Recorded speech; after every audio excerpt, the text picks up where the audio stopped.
ఏంటంటే చాలా తమాషా కథ. అది అప్పుడు నవ్వుకున్నాను. ఇప్పుడు ఆ కథ మొత్తం నాకు సమాజంలో కనిపిస్తుంది.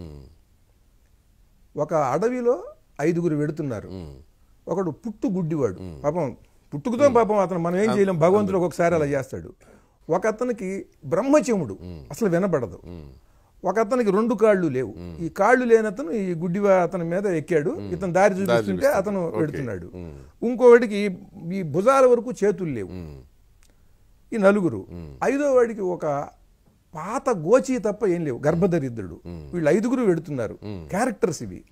ఇప్పుడు ఉన్నట్టుండి ఈ చెమిటివాడు ఆగండి, ఎక్కడో గుర్రపు డెక్కల చప్పుడు వినిపిస్తోంది అంటాడు. వీడికి బ్రహ్మచముడు. వెంటనే గుడ్డివాడు, అదిగో దూరంగా దుమ్ములేస్తోంది, బందిపోట్లు కాబోలు గుర్రాల మీద ఇటే వస్తున్నారంటాడు. వెంటనే ఈ కాళ్ళు లేనివాడు, అయితే కాలి సత్తువ కొద్దీ పరిగెత్తండి అంటాడు. చేతులు లేనివాడు, ఛీ పారిపోవటం పిరికి వాళ్ళ లక్షణం, వచ్చిన వాడిని వచ్చినట్టు గుద్ది చంపేద్దాం అంటాడు. అప్పుడు ఈ గోచి తప్ప ఏం లేనివాడు ఉంటాడు వాడు, ఒరే వాళ్ళు వచ్చి నన్ను దోచుకునే లోపల తొందరగా తేల్చండ్రా ఏం చేద్దాము అంటాడు వీడు. అంతే కథ, అంతే కథ, ఇంతే సింపుల్. చిన్నప్పుడు నవ్వుకున్నామండి. ఇవాళ ఈ 5గురు రాజకీయాల్లోకి వచ్చారు. అవును, ఎవడికి ఏ అర్హత లేదో అది వాడు ఉన్నట్టుగా మాట్లాడుతూ ఉంటాడు.